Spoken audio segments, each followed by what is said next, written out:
Hey guys, Coach JJ here. I found something that another friend alerted me to, and I feel like I need to show this to you guys.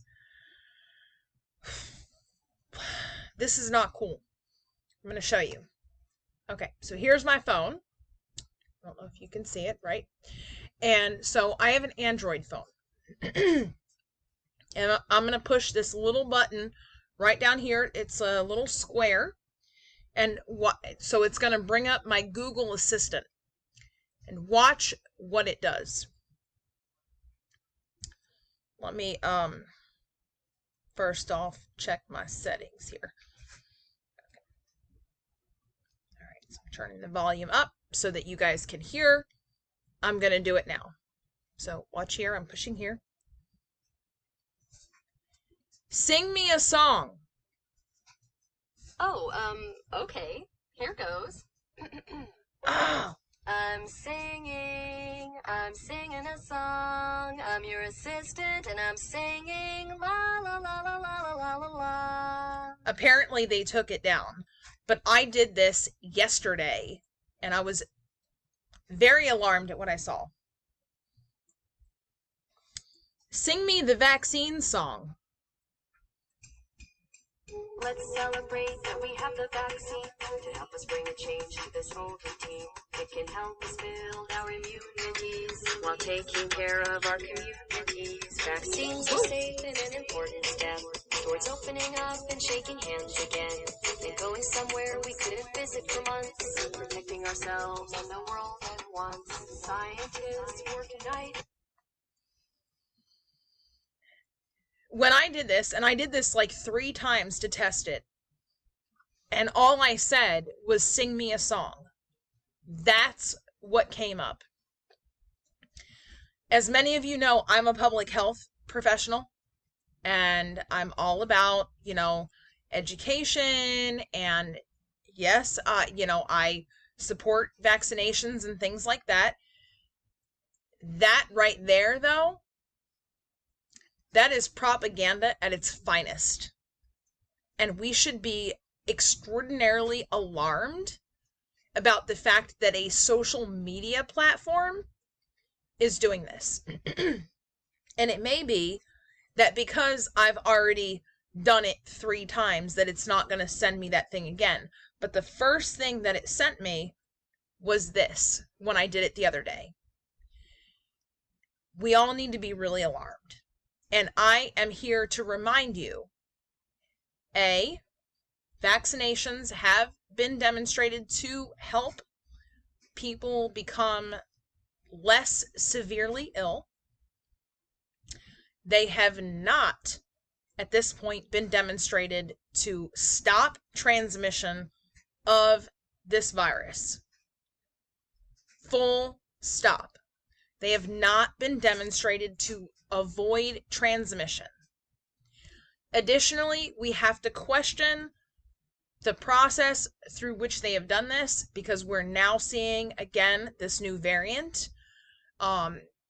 There's the question of antigenic sin and antibody-dependent enhancement.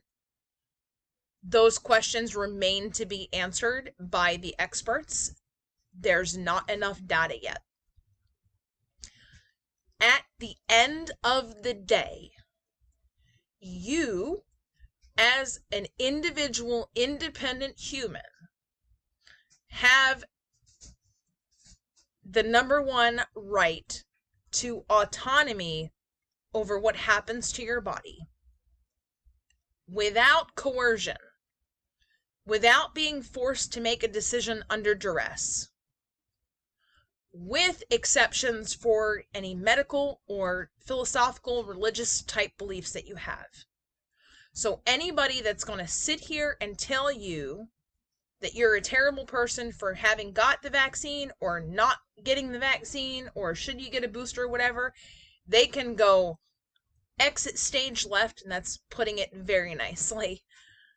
Nobody gets to make those decisions except you, in conjunction with your healthcare provider.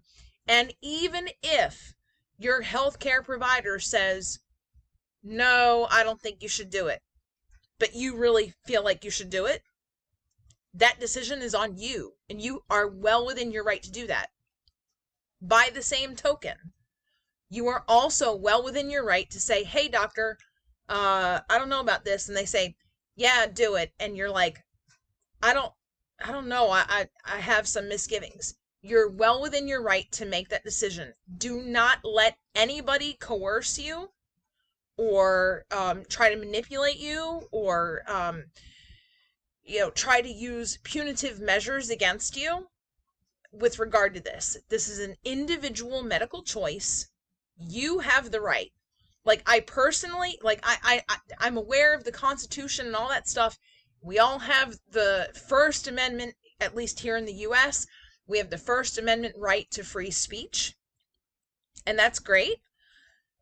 I actually think that more important than free speech is your personal decisions over what you put in or let out of your body.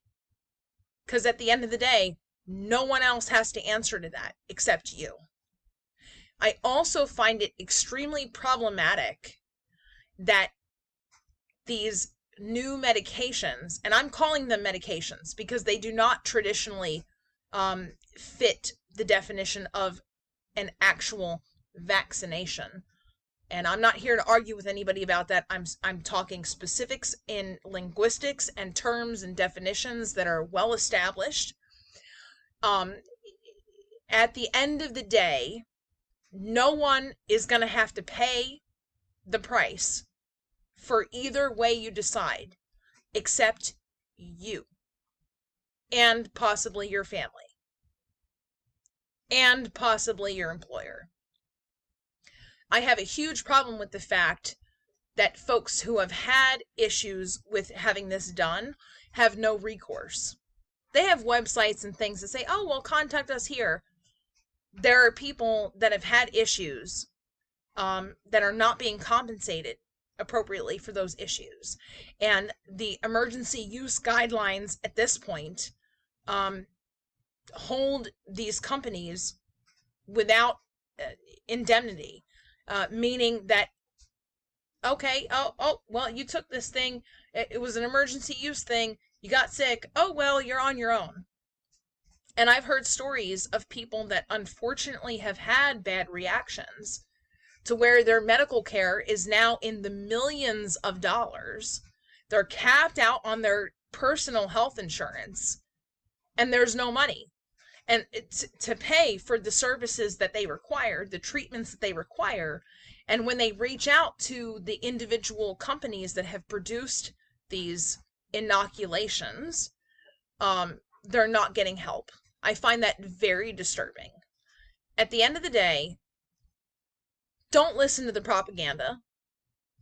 Follow what your gut tells you. Your gut doesn't lie.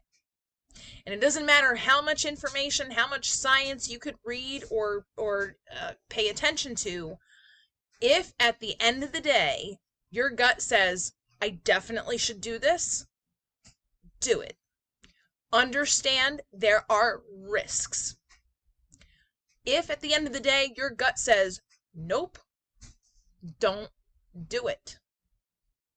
And anybody that tells you differently apparently doesn't understand the fundamentals of medical ethics, and they can just exit stage left.